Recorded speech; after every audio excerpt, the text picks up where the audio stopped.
James Blake, Federer, who started very smoothly against Robin Soderling a couple of nights ago, lost his way temporarily in the second set, had to come from a breakdown to win in 2.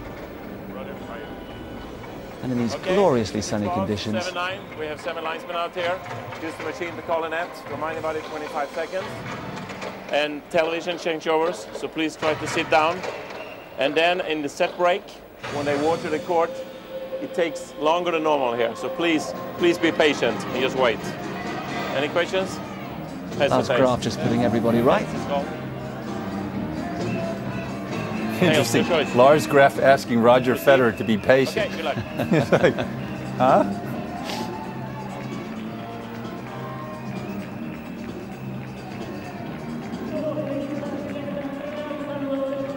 Well, it's an interesting battle, mainly because, Peter, James Blake finally got the better of Federer for the first time at the 9th attempt at the Olympics last year. How much self-belief do you think that would have given him? Well, the most incredible thing is that these two have played 9 times, every single one of them on hard courts.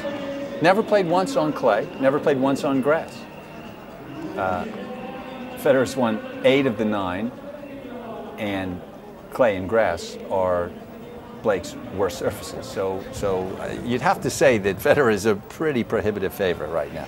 Yes, you're not holding out too much hope for him. We've had some interesting emails though. Vincent says, I have a prediction. Federer will not win another Masters event or a Slam unless he admits he needs a coach to help him through the latter stages of his career, like Agassi did, or the big 3 all lose early on or are injured, which isn't going to happen. So as we have a look at James Blake's stats, respond to Vincent's prediction there.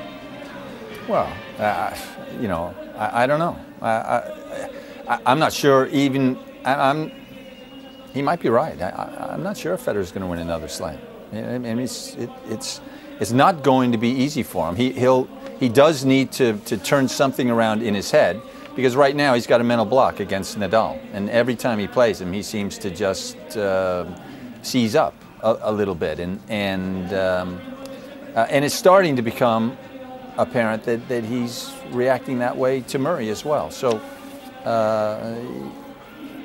he needs to do something, clearly. Whether he can do that on his own remains to be seen. I think he would still like to do that. Or if he's looking for a coach, he hasn't found one that he can relate to yet.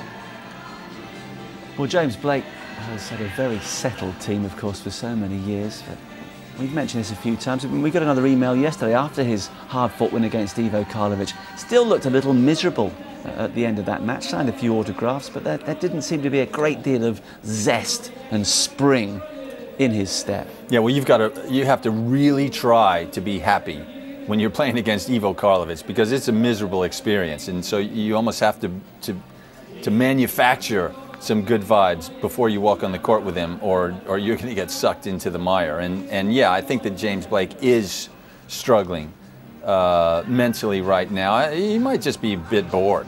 You know, he's been out on tour for quite a while, and gosh, look at that guy. He's only made $45 million. Yeah, he must be struggling. Definitely. And just the, well, almost the $2 million in what's been a terrible year for him in 2009. Love to have a bad year like that. Jonathan's been in touch from Ireland as well. Huge Federer fan, and lists some of the things that he thinks have had an adverse effect on his man, and wonders whether mostly it could have been the mono at the start of 2008 that's had a lingering effect that Federer might not perhaps even realise, but has somehow just sapped a little bit of his motivation. You know what? That's purely speculation, and he might be right. It might have, because he hasn't been the same since. And I think that in 2008 we can say that you know, some of his results were definitely down to the fact that he wasn't as fit as he would have liked to have been.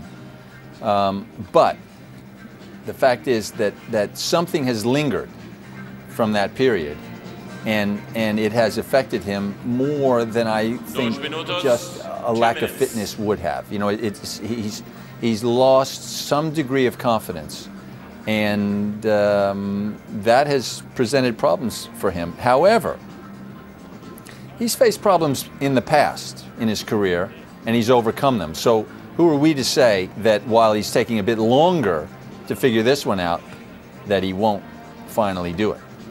And one final point for now, a lot of people have written in on this subject. Matthew Gill from Derby's just one of them, very angry that there aren't enough or more grass court events. He says, for example, we've got 6 Masters events on hard, 3 on clay, nothing on grass. And if the balance was a little more even, Lars has still got his thumb, which is good to see, then how many more titles, Masters titles, might Federer have had? Matthew says it's unfair. They've got to do something about this.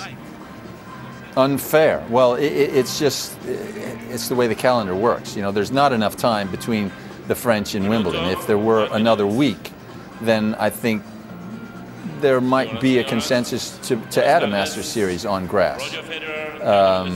You know, I don't think fair enters into it. It's just the way it is. It's not like he's a schmo on a hard court. Is Queen's not worthy of Masters status? No, I don't think so. I don't think it has a big enough facility, really. I think if there were a Masters series, it would probably go to Halle. Yeah. Okay.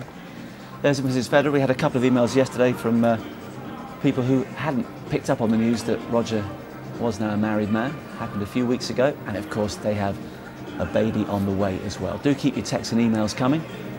Text the word tennis and then your message to 84401, 84401. Cost you 25 pence. Network charges may vary, and we do love to have your name when you're texting.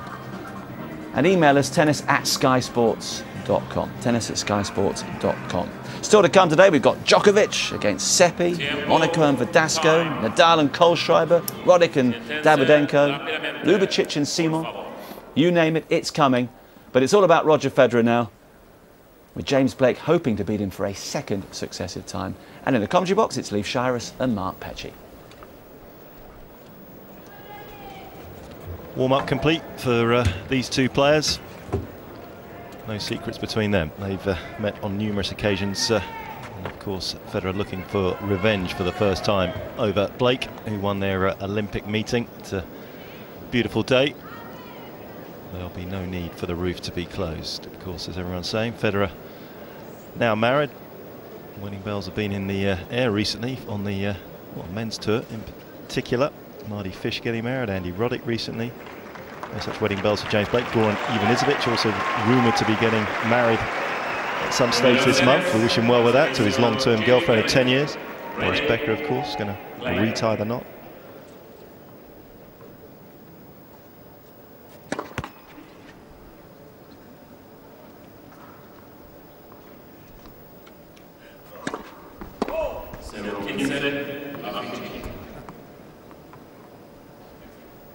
Seems like a good time to invest in diamond companies.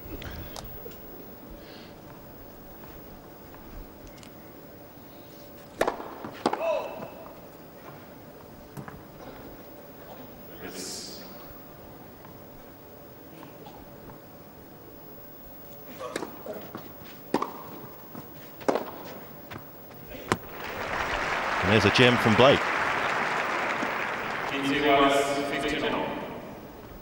It's remarkable to think in their 9 previous meetings, never an outing on clay.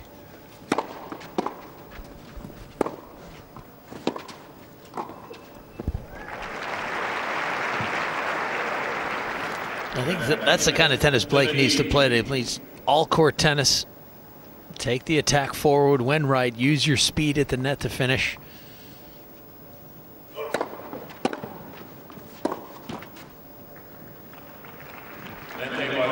It'll be a much more rapid affair, you feel, this one than the previous match between Murray and Robredo.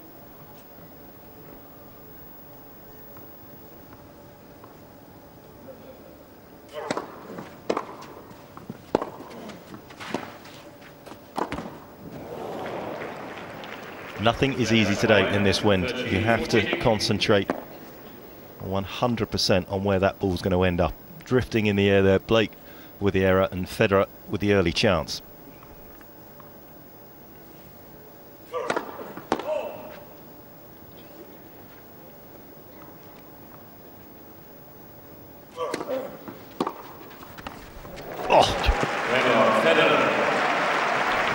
return.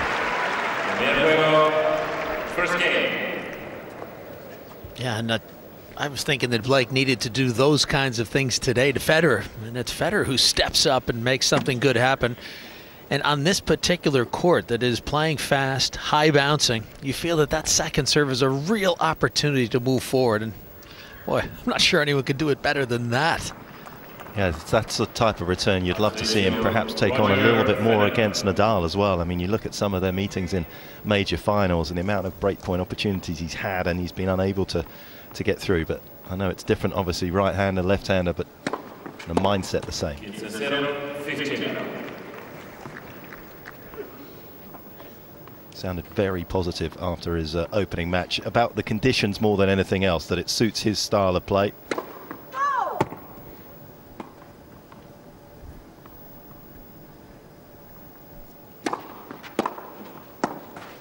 Blake doing what you said.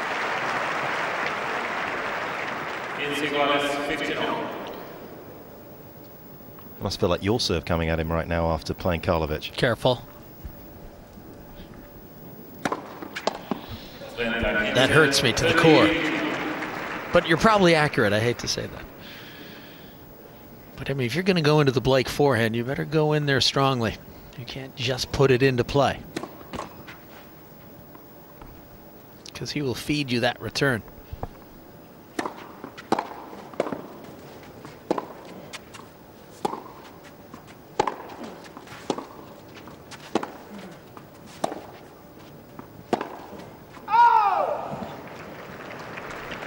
I mean, he's clearly going in there with the mindset that further down the road, when it's a big point perhaps and he's got a second serve, he's got the ability to kick it out wide. He's just keeping Blake honest at the start of this match.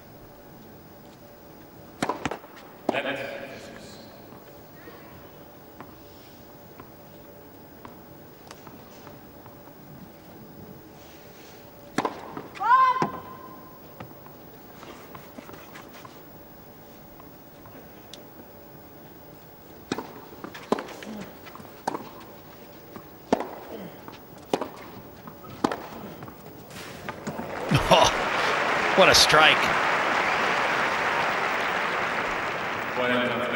Yeah, this is, you'd feel for Federer, a fairly safe moment, but with James Blake, who's so fast and so powerful, you always have to be ready for that up the line assault.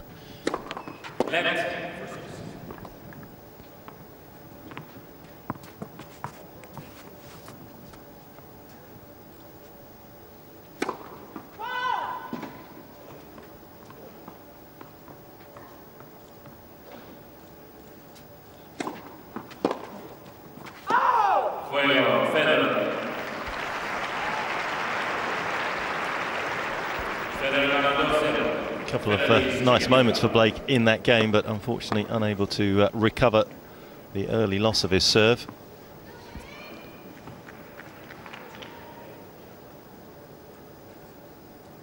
Another important week for Federer, you feel, with the French Open looming large.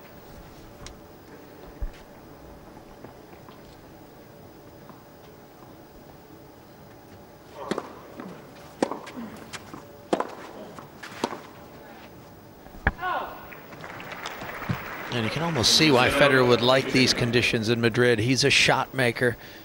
He likes to be rewarded for aggressive play, and this court will give you that.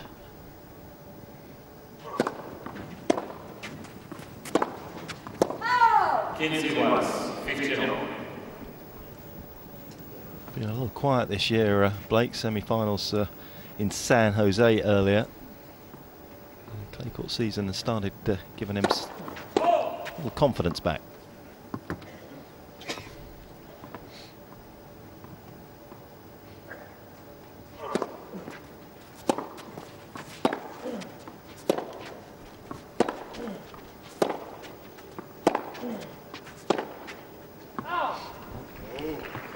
American tennis looking for perhaps the next guy after Andy Roddick, who once again showed his competitive desire. What's happened to Donald Young?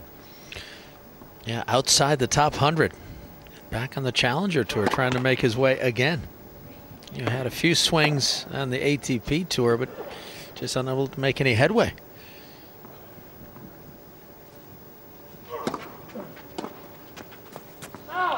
It's amazing to think that since Andy Roddick won the U.S. Open, I mean, the Americans have really experienced a drought in the men's singles game in terms of Grand Slam champions. 21 slams now, the most that the Americans have missed out on a title in the Open era.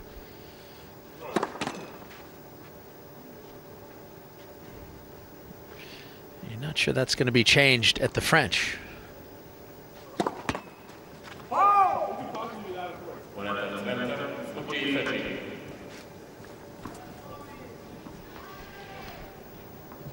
Quite catch that.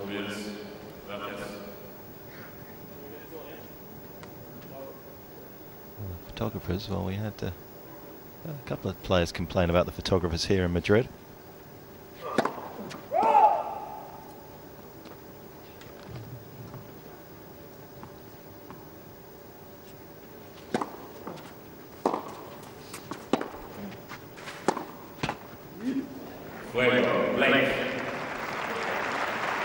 And you can see he's still pretty irritated about it, but hopefully that hold of his serve will soothe the irritation somewhat. 2-1 Federer.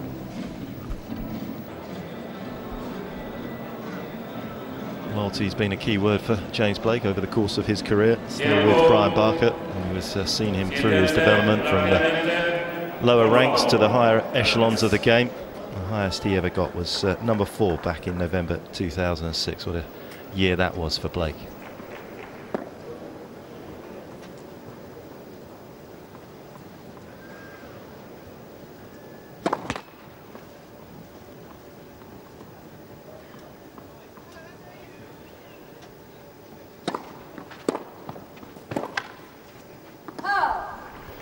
Finished number 10 again last year, but so had 2 year-end top 10 finishes, the American.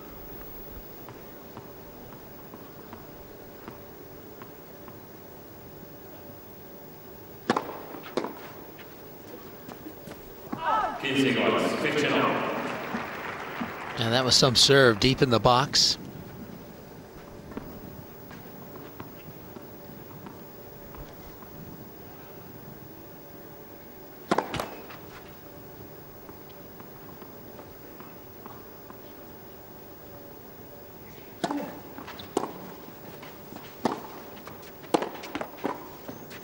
A little fortunate from Blake, but starting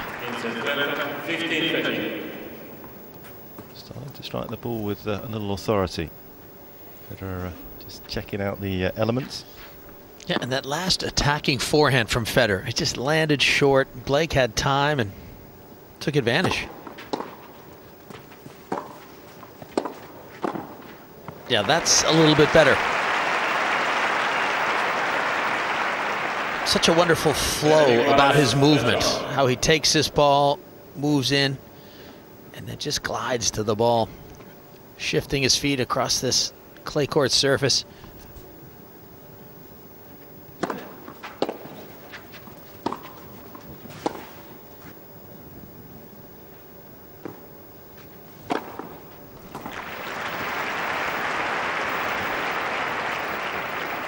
So I don't think people focus enough on his footwork. I mean, it is exceptional. He has to be one of the best movers the game's ever seen.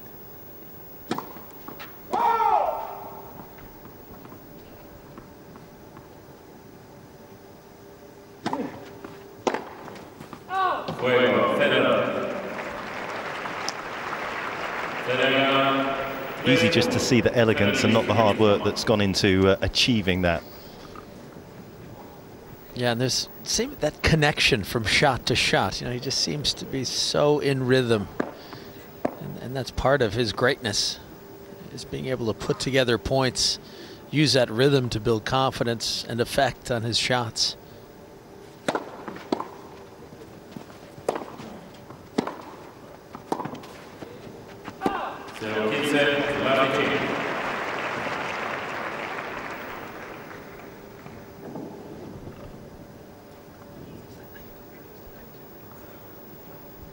David Nainkin, coach to Sam Querrey, who you just caught a glimpse of. Querrey went down to Andres Seppi in 3 sets yesterday.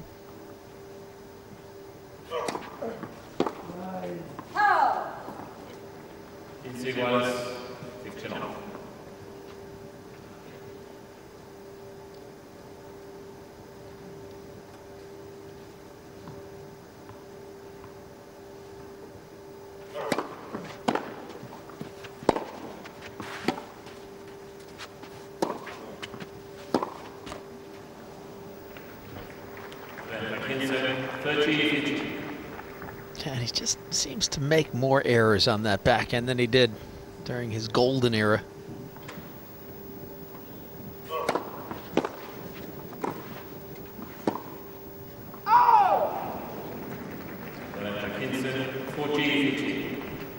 Yes, it was such a golden era that unfortunately, you know, he's measured by it every time he steps onto court. Yeah, it's almost unfair, isn't it? I agree. I think it's a completely unfair comparison.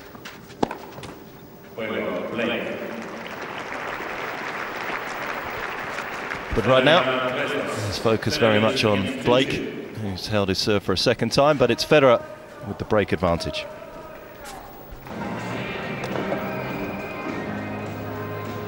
DJ doing his best to create a bit of atmosphere. It's going to take a little time for this tournament to really get its soul, find its place in the calendar, and get a crowd in here that's going to really generate something for the players. And on reflection and hindsight is always a beautiful thing. But everybody delighted they kept Monte Carlo, because the crowds there were fantastic, and Federer stepping onto court in Monte Carlo, I mean, generates energy. Something which is sadly lacking at the moment here. And also a fair amount of energy when they walk on court in Rome as well. You know, I mean, these events, that's why they're Masters Series events. And this one, boy, it's going to have to develop something. Too many moments passing without enough connection with the crowd around them. It's a little clinical at the moment as a tournament, I think.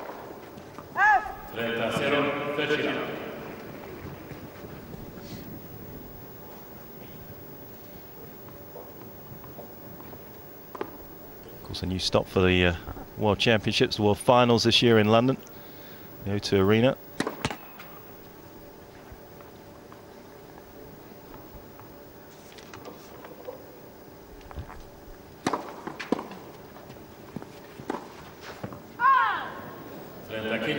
Will find its soul, but it's certainly going to get the best of the best turning up.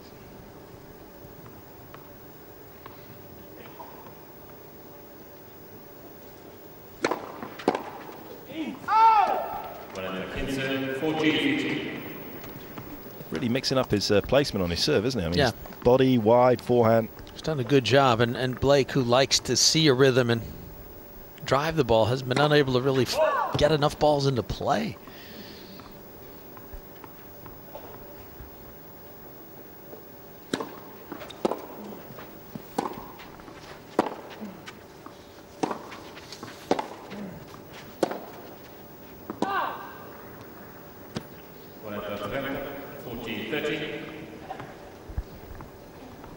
Type of environment as well, atmosphere with the altitude. You don't want to analyze things too heavily, because it does just drift at times, and there's not a lot you can do about it.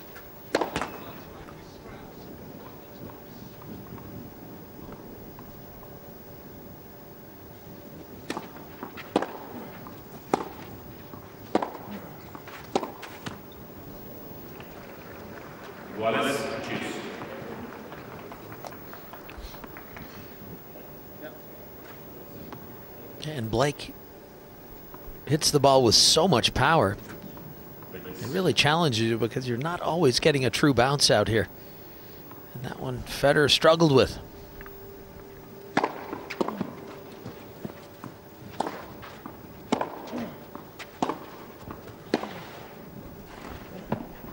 No such struggles there. Wonderfully constructed point.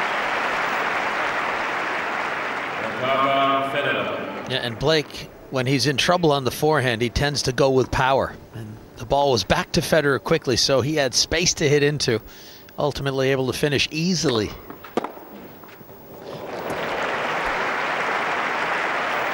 Yeah, and from that position on the tennis court, with that particular shot, Blake might be the best in the world. Forehand back up the line with interest.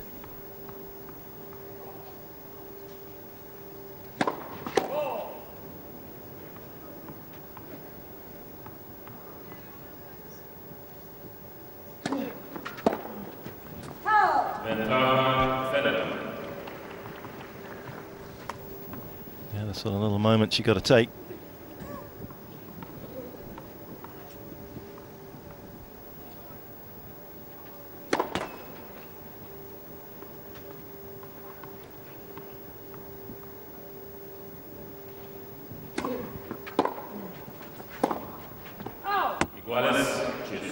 And he's got another opportunity, Blake, to try and get himself a break point.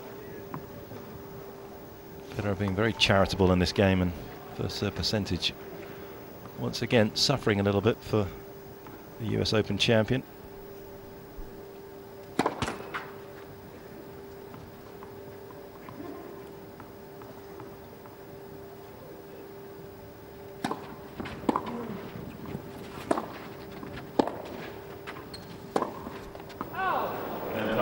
Boy, he missed that forehand by a mile.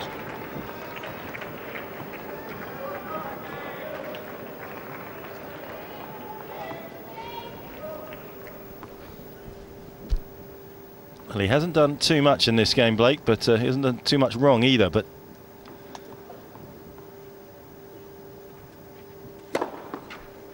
he had a small window of opportunity. Federer rediscovering his form on the first serve. Second ace. Federer's wife.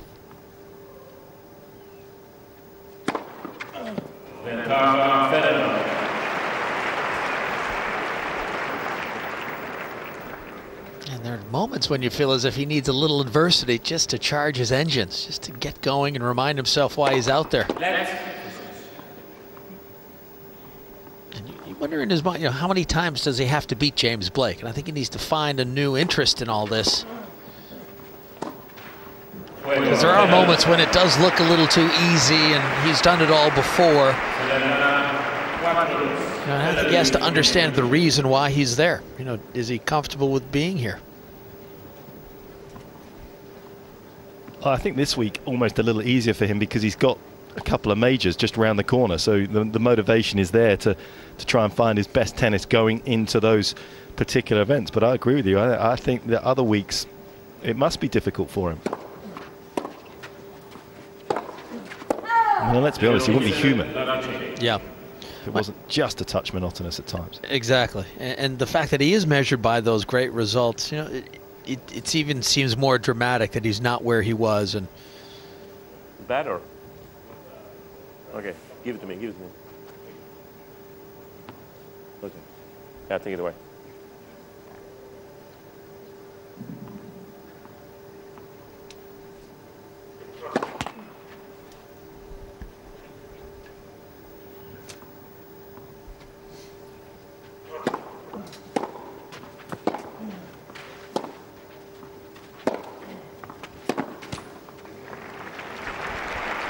And a good example of how difficult it is to make quick moves on this surface. Federer just unable to catch up with that last ball from Blake.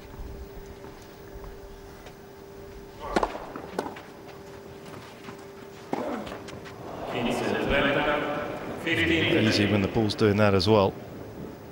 Blake with enough power to go into Federer's forehand to get through it, but they're electing to look for the backhand side.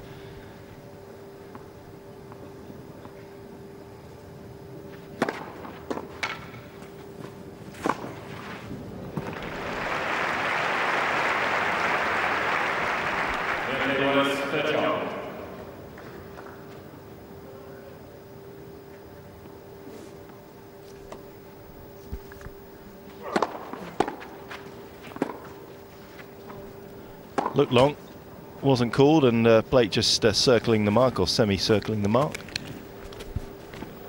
Yep.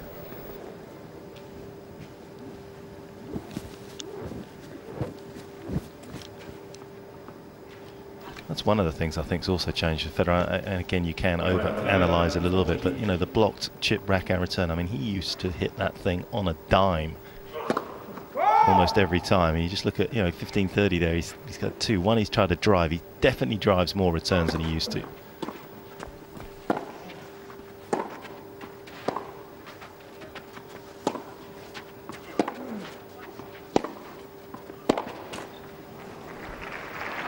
working hard there to get a little extra spin on the ball. Saw the flick of the racket head up around the top of his head. And they've been talking about the RPMs that are generated from Nadal's forehand compared to Federer's. I mean, that's some serious analysis there. Revolutions per second for Nadal. Almost twice as fast as Federer's.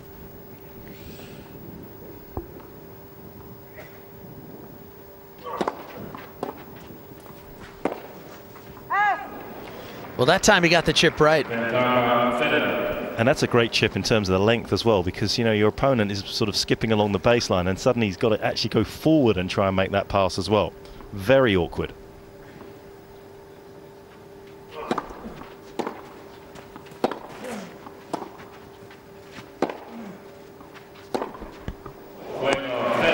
That is a way to seal the game. Federer at his best on the break point so far in this opening set. He's captured a couple of them and he has a healthy advantage. 5-2.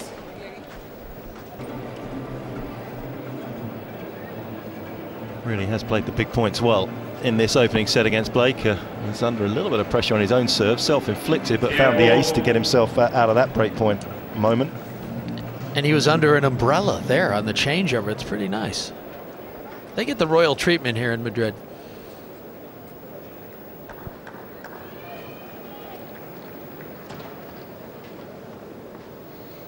Of course, the tournaments we played, the only umbrellas around were in the drinks. Unfortunately, we got to see too many of those.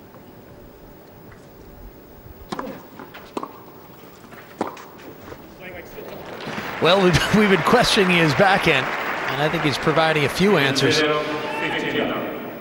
But again, you just can't afford to put it into the strike zone with Federer. Make the great one move at the very least. And I just had the feeling going into this that this would be a little more competitive, but Blake is having trouble out here on this slippery court, getting his feet underneath him.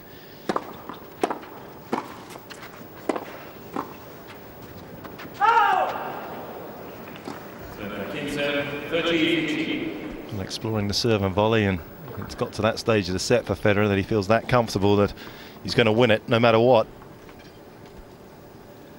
But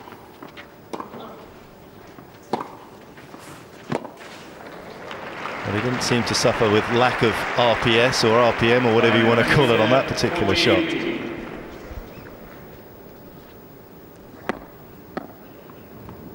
Swiftly to a couple of set points then for Federer in this opening set.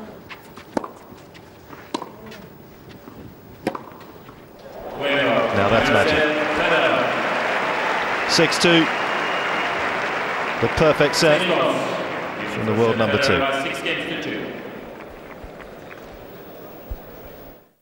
When you're texting us, any subject of a tennis nature, of course, and the email address tennis@skysports.com. tennis@skysports.com. Just 28 minutes required by Roger Federer to snap up that first set against James Blake, who does seem to be the perfect opponent for him. You have to think back to the Olympics last year and consider it to be a real waste from a Federer perspective that he lost to Blake then. Of course, he made it very clear he wanted gold medals. He got one in the doubles, but the American denied him in the singles. That greenery is starting to take hold already, isn't it? An improvement since our little tour at the start of the week. 12 months from now, it'll be a sight to behold, and hopefully the surfaces will have settled down and more people would have become aware of this event and turned up.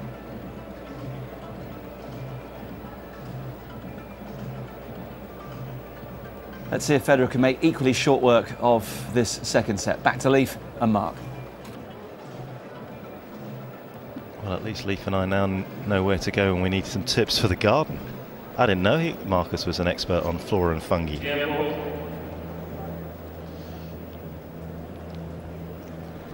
But anyway, we'll watch those plants grow with interest, as we've been watching with interest Federer display his undisputed talent on this court. Found the right shots at the right time. So he still needs to be a little bit wary of the potential challenge from the American. But he, I'm sure, will be delighted with how he struck the ball for the majority of that opening set.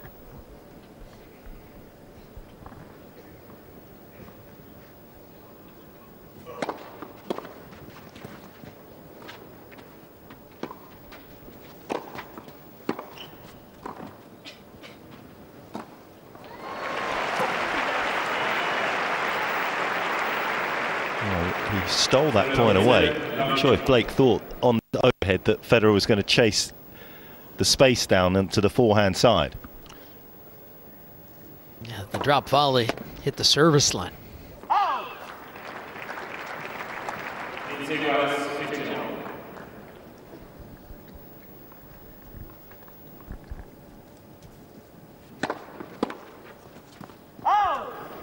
Ooh. And that one was so close, it's worth a look. And I think Blakey's going to say too good. Well, that was pretty tight, and all credit to Blake there. Nice sportsmanship. He didn't even bother getting the umpire down. Well, there's some players who would have hemmed and hawed and where's the mark, and that's just not an attractive sight.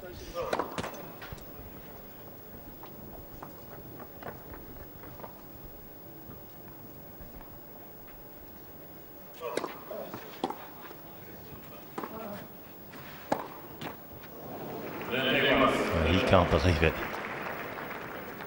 I think he was already thinking that he had 2 break points. It was not the greatest approach shot on Federer's favourite side, but unable to find the pass.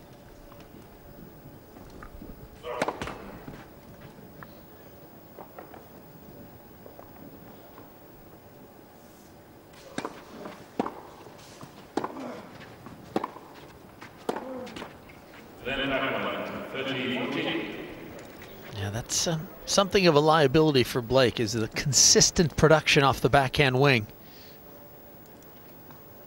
Federer is taking advantage of it today. He's got a second serve to work with.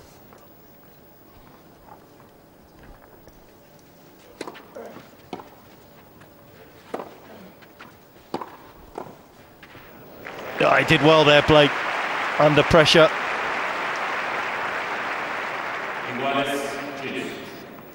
Yeah, and you felt the match really hanging in the balance here. Federer just a little predictable there, but Blake filled the space nicely.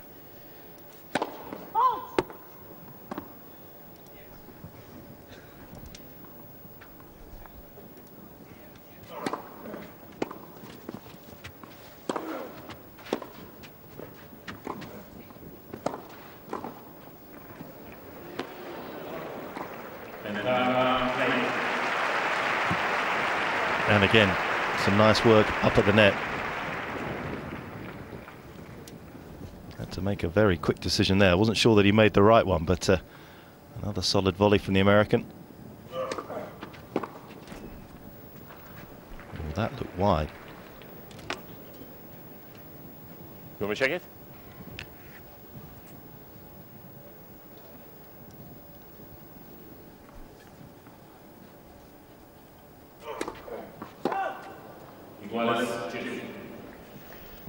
Now, we've talked about the altitude, and that is just one of those moments where it can really sneak up and bite you, because you step up to the line, you know what a second serve feels like, but in this altitude you have to do a little more with the ball.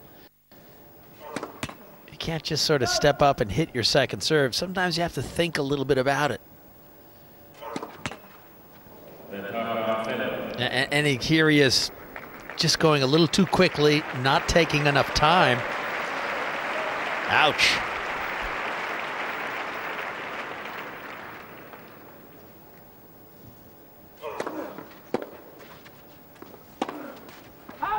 Well, that was a terrible end to the game for Blake. He did well to stay competitive and give himself a chance to win it, but he's just handed that break of serve to Federer.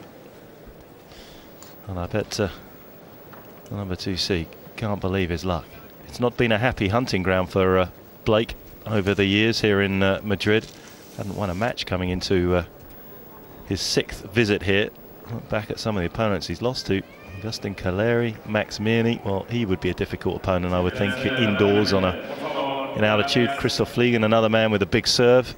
Mario Ancic and Gilles Simon. So not terrible losses, it has to be said.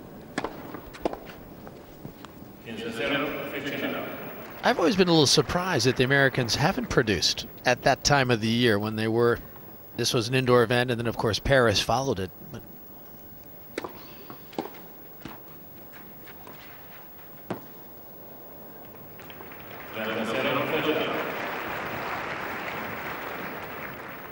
as you'd think with Roddick's serve and Blake's aggressive play and Marty Fish playing better and better, but they just haven't been able to make inroads in that indoor season, which is a little surprising.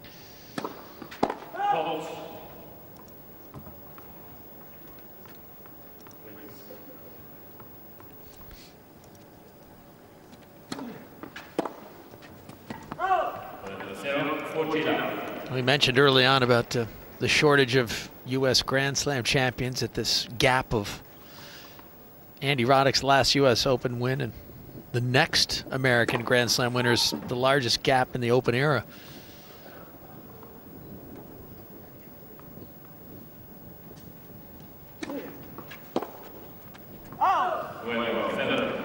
Yeah, Patrick McEnroe, who is really the manager of the player development of the USTA, had a recent meeting with the press, and he was basically giving a state of the union of how America is developing young players, and they're in the middle of developing all these regional centers now. They're adding one in Atlanta, and I believe they're looking to Washington, D.C. They already have one in Florida and California, so they're trying to expand their regional base to address local players and develop more and more local interest in tennis. You know, they have the money to do it, and in such a big geographical country, they needed to address that. I think Patrick McEnroe is moving in the right direction, and we'll see if the results come down the pipe in a few years. Can we develop some more young players? You know, we lose a lot of athletes in the U.S. to the other sports like football, baseball, basketball.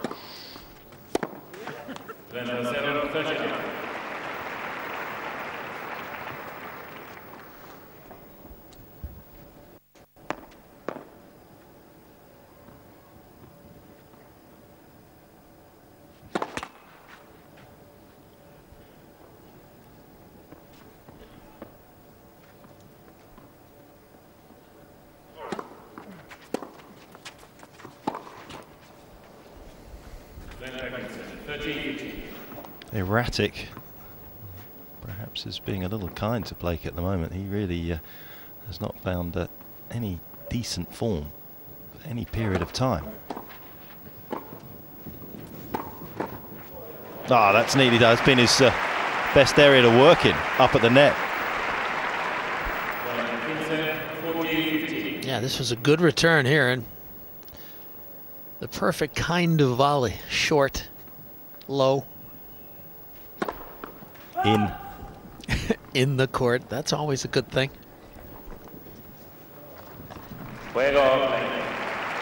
And something going Blake's way, finally, as is the scoreboard in this second set for the American, but it's Federer firmly in charge as you see that ace from Blake. 2-1.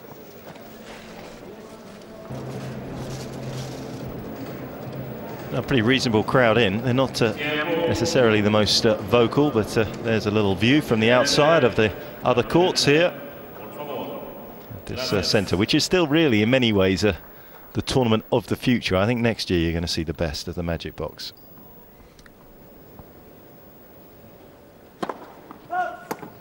A number of those outside courts, they had some real problems with cracking. The foundation just wasn't right. And those really are growing pains, aren't they, when you have a new facility, new courts that haven't really settled in properly, and with so much play from both the men's and the women's event here.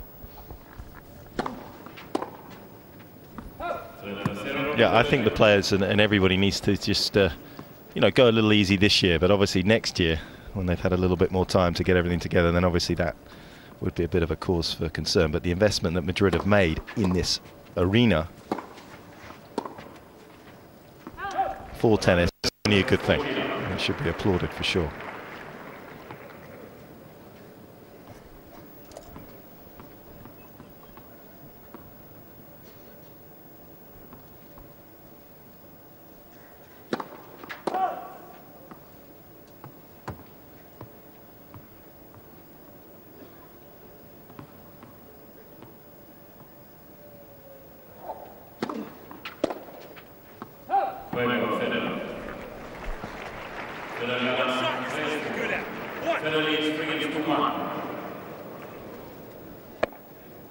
And you can hear Blake's frustration. He just hasn't really been able to find any consistent production. And we've talked about strategies earlier today with Tommy Robredo changing a losing game, trying something a little different. And you wonder whether Blake could step back and just three-quarter a couple balls, find some rhythm out here. Yes, he's been willing to take it on early, but you can see it hasn't really worked.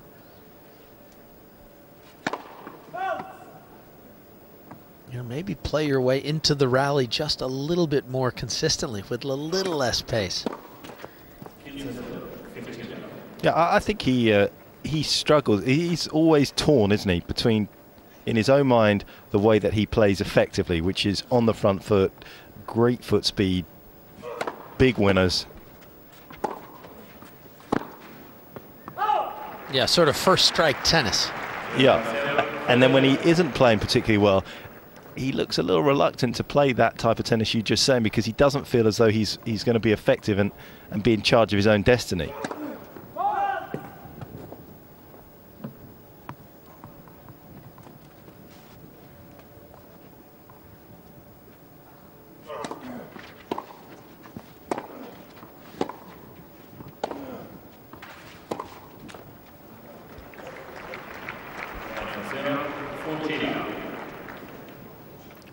Yeah, and the stubborn qualities that make players great. I think we've seen that a number of times, that can also set them back a little bit, that they don't get out of their, I don't want to say rut, but when things aren't going well, what can you do a little differently to improve your play?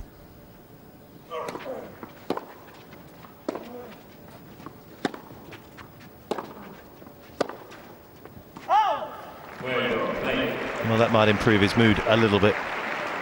Love hold for Blake, but his biggest problem really is finding a way to return Federer's serve effectively. He trails 2-3 second set.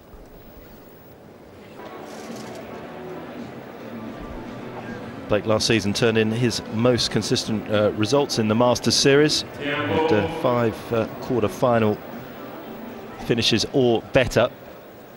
Indian Wells, Miami, Rome, Toronto, and semi-finalist in Paris. Federer, who has a quite remarkable record in Masters Series tennis, 191 match wins, just the 59 losses, and of course a fair few of those coming in the last couple of years.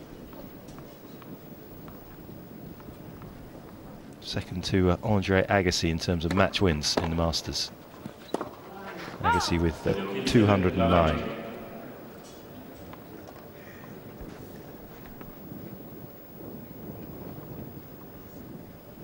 Still hear how the wind is playing havoc with the players' tennis, and once again Blake looking for his favourite return up the line.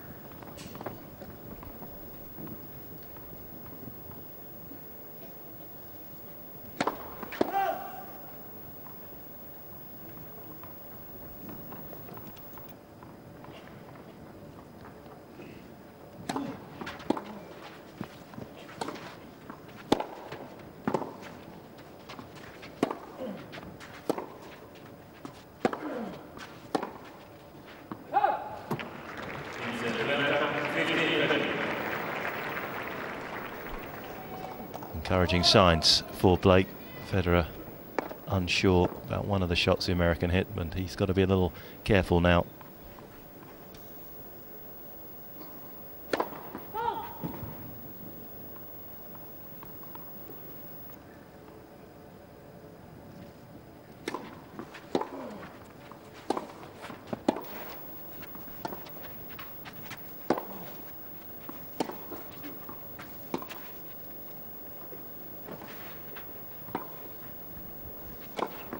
Oh, great athleticism from Federer. That wasn't bad tennis from Blake. He tried to play with a little finesse here. Federer was back in the court because Blake was also a little too far back, and that means that the drop shot doesn't get down quickly enough.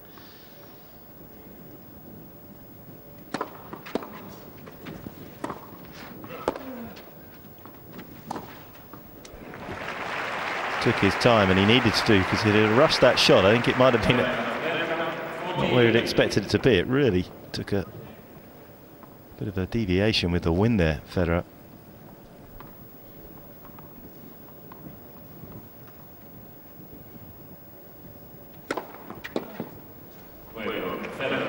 That's good serving. A bit of a hole there, but navigates his way over it fairly comfortably.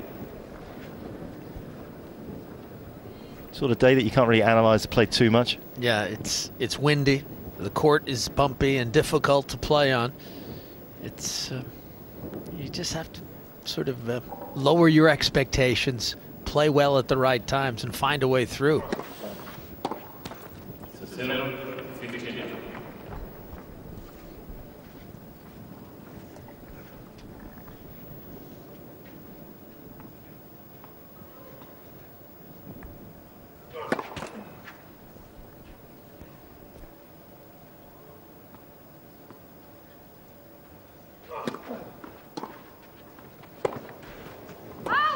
I think Federer wouldn't mind the French Open being as quick as this. I mean, he barely touched that and it just screamed off the court.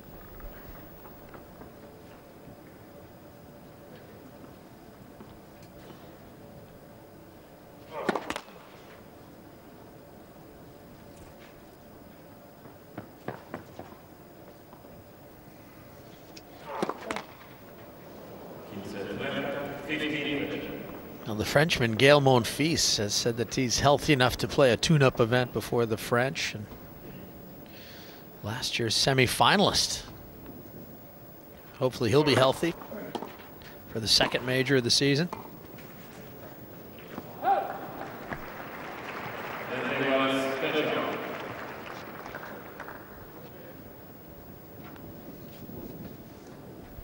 It was Federer who took him out.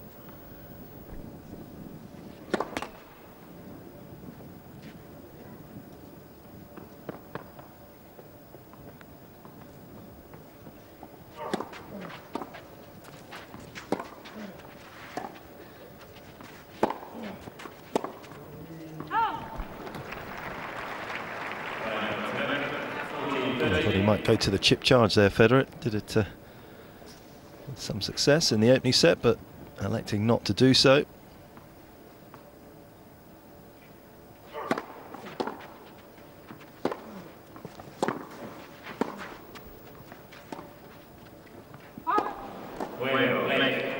Just drifted wide.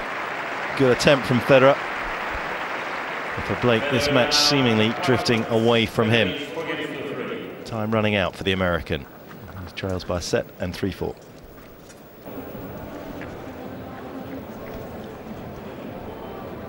Crowd building as the day continues here in Madrid. The ones that are taking their seats right now just in time to perhaps witness the last change of ends in this match. Federer just a couple of games away from getting himself through to the quarterfinals. Juan Martín del Potro's just had a win against Stanislas Wawrinka, the Swiss #2. Del Potro a winner 6-4 in the final set. He will take on the British #1.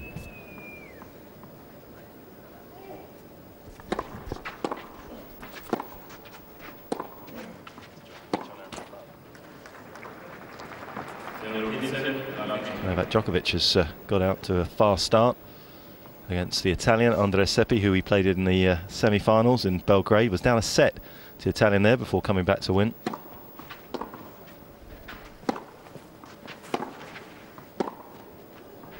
You want to see Nole? He's on our red button right now.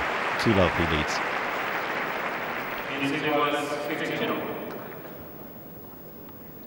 That's what you're talking about with his forehand. When he's in trouble, he goes back with pace. He doesn't allow himself a chance to recover the position, does he?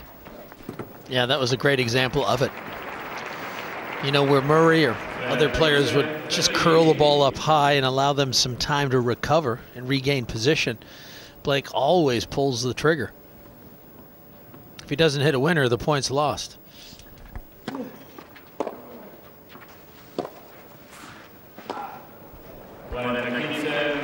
At times on this court, it looks like the players are just spinning their wheels as they're trying to get some grip. Well, it just doesn't look like a fun court to play on because you're really having to struggle to catch up to the ball. And you can see the speed that the ball caroms off the court with. mean, it is shooting through because of the altitude. And the material piles up. Tough to get a clean bounce. Catch up is exactly what Blake's been having to do for this entire match. He's got off to poor starts in both sets. It's been all Federer. Ever the professional.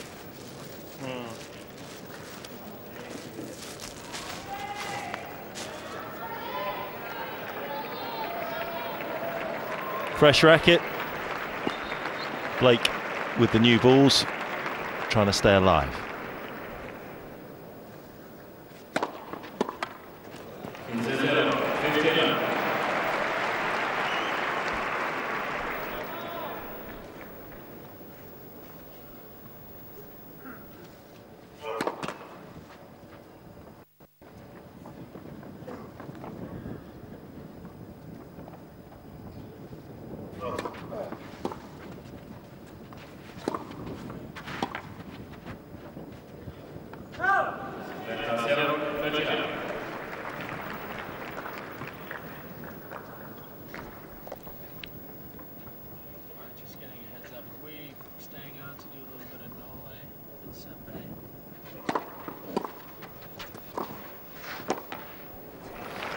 Well, he really has volleyed well and covered the net superbly, but it's not always been easy for him to get in there because he's made too many unforced errors in the process, but when he's got up there he's been very successful.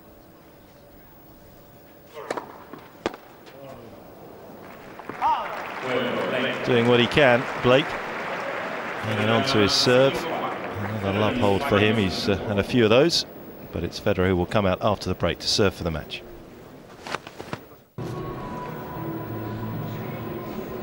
It's been plain sailing, which has been nice for Federer because in these conditions it could have been fairly turbulent, but Blake has never really got going, unfortunately, for him. There was always a possibility today that we might have an all-American quarter-final, but that prospect looking distinctly unlikely right now.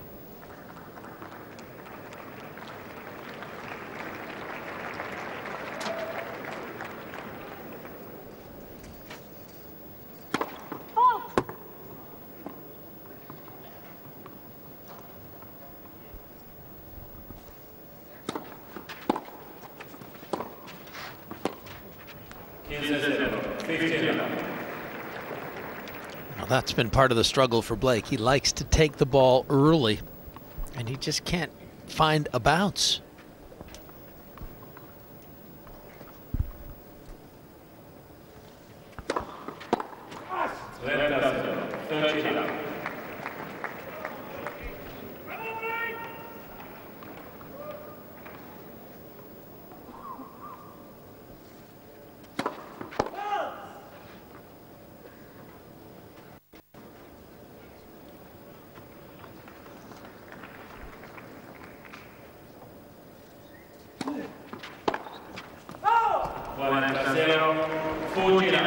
Well, he's unfortunately been the architect of his own downfall with so much of this match.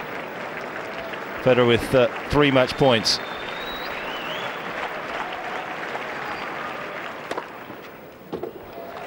And that will do it. It was very routine for Federer. I wonder whether this is the fastest clay court he's ever played on, to be honest. It was certainly a fairly swift match. On the hour, Federer moves through to the quarterfinals.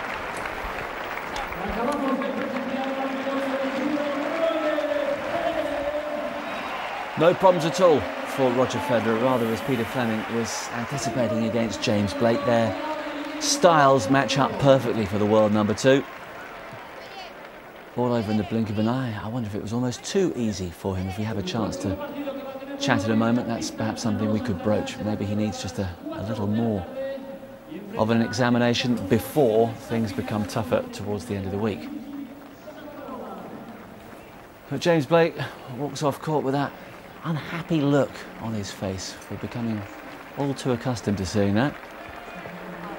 And we've seen that signature many, many times, and the little wave as well. It was very much a hard court match, wasn't it? Played on a clay court. Quick rallies, the sort of rallies that I think were very comfortable for Roger. Yeah, okay, well I'm delighted to say we can have a word now with Roger Federer. Congratulations, Roger, through very comfortably to the last 8. You look to be very much at home in the new surroundings. What are your overall impressions of the Magic Box so far? So far so good, you know. I mean, I think the crowds are great here in Spain. They really support the players. They struggle a little bit to come out during the day, you know, because they like their siesta here, I guess. But at night they're definitely out here in full force. And here again, actually during the day, it's been pretty good. Sometimes the VIP boxes, you know, they tend to either sleep or go and have some lunch. But actually, it's been nice, you know. It's been, I think, a difficult first year for the Madrid Open here outside, you know. Just some courts are not very good in practice, and some things might not be working. But I think it's a fantastic stadium, and I'm sure it's going to be excellent next year. Well, your game looked to be working okay today. Is that the sort of match you like, or ideally would you have preferred a slightly stiffer test before you get through to the latter stages of the week? Well, I mean, I think today we didn't really have a great rhythm. You know, I think James was not playing very well today. It was more like a hard court tennis match than anything else. So it's not the perfect match in terms of if you look ahead, but of course I'm very happy to have won so comfortably today without even really having to play great. You know, I just came through, and I'm sure the next one is going to be much tougher. Andy, I mean, on clay I've never played him, so that would be interesting. But my feeling is that Davydenko might be coming through there, because I think he's coming back very strong again. Roger, you said coming into this week that you thought it might be to your advantage that you hadn't played Rafa in this clay court season. Do you think you're ready for that challenge now? What I meant with it was just like I've played him so many times prior to the French Open, and every time I arrived in the finals of the French Open, I kind of maybe had a slight feeling that it was not going to be enough. So what I meant with it is, like, if I won't play him on clay prior to the French Open, it could be an advantage for me in the long run. But then again, Rafa's been so dominant on this surface that I just think you got to be able to put your best game together on that given day at the French Open to beat him. Well, be it Roddick or Davydenko, tomorrow we look forward to seeing you in action again, and congratulations once more. Thanks, Roger. Thanks, guys. See you later. Bye-bye. Yeah, it's very, very interesting, a little quote from Roger in the build-up to this event with regards to Rafa. But, you know, from what you're seeing here, he said it, you know, James Blake himself didn't play very well. It's quite hard to fully assess his form at the moment, isn't it? It is. It's very difficult because, especially in a match like that, where I would say that his shortcomings this spring have been almost a lack of patience, and where he's just tried to pull the trigger too quickly on his forehand, especially, and has made errors. And you know, against a guy like Rafa, or indeed players like Murray and Djokovic, that's very difficult. He's going to have to be playing at the very top of his game to be able to win in that fashion. And you know, a match like this against Blake, where they were both pulling the trigger very quickly, is not a good indicator. Yeah, you've called this little bit of analysis Plan B. What's that about? Yeah, because Federer has always had based his game around his serve and his forehand. And over the last 2 or 3 years, he's attempted to improve his backhand, be more aggressive with it. We didn't see him actually approach the net too often behind the backhand. This was very early on. I thought maybe we'd see it a little more often, but obviously very sharp. He can volley. I'm not sure if he practices volleying quite enough. And of course, the backhand down the line has become quite a staple of Federer's game. Mixed with that short backhand angle, he has the makings of a guy who can open up the court against anybody. And certainly that's what he needs to do if he's to win a French Open title. Yeah, and the draw is certainly opening up for him. Has a great record against Blake, which he's taken full advantage of today. And he said he thinks that Davydenko will probably come through against Andy Roddick, but he won't lose too much sleep over either of them based on his record so far. Yeah, maybe not. But Davydenko on a clay court will be a challenge for Federer. Okay, when he's played him in the past, and I don't know what their clay court head-to-head is. I know Federer's overall head-to-head with Davydenko is dominant. He's only lost once, maybe, if that. You know, Davydenko on clay is a rough proposition, and if Roger's not feeling 100%, that'll be tough. Yeah, I'll check that head-to-head record on clay for you as soon as we get off to the next match. A couple of emails very quickly. Stephen in Redditch says, I have this theory as to why James Blake is looking so miserable. It's because his two best mates, Roddick and Fish, have got married. He's now got no one to go out with, and he feels left on the shelf. Maybe so. I mean, I don't know. Yeah, it's possible. We've had this a few times before, but Russell Waite says, can you please explain what the players are looking for when they check the balls before serving? Some even knock them back before they have a look at them. It seems some are checking for the weight. How can this be possible? No, that's exactly what they're checking for, because if one ball gets played in an extensively long rally, it gets bigger, it gets heavier with grit in the nap of the ball, and so players, servers generally are looking for a ball that looks newer. It's smaller, it'll fly through the air quicker, not quite as heavy. And of course, you want that when you're trying to hit an ace on a first serve. That's all it is. Give me the fastest ball so I can hit an ace. Unless it's a guy with just a little pop gun serve, and he'd say, give me the heavy balls because then I can chase it down easier than I could a light one. Yeah. I've done my research, by the way. Federer leads 3-0 on the clay against You are David very good. How do you do that? It's amazing. I just get these voices in my ears. Oh, good. That's what happens. A couple more very quickly. This is from Celia in West Sussex, who says, if you don't read this out, I'll never text you again. So under pressure, Celia. Her love of tennis, we were just touching on that subject, began in the early 70s when the ladies had to wear those frilly knickers. And she always looked forward to seeing what Chris Evert would wear. So Celia, please keep texting now that I've read that one out. And some support for Andy Murray with regards to the swearing that we were talking about earlier. Leslie from Scotland says people only know that Andy is swearing because he does it in English. How do they know when non-English players are swearing? Leave him alone. He shows his emotions, and personally I would much rather have that than somebody who's in total control, which she says is rather boring. Good. Takes all kinds. Okay, let's go back outside. More live tennis.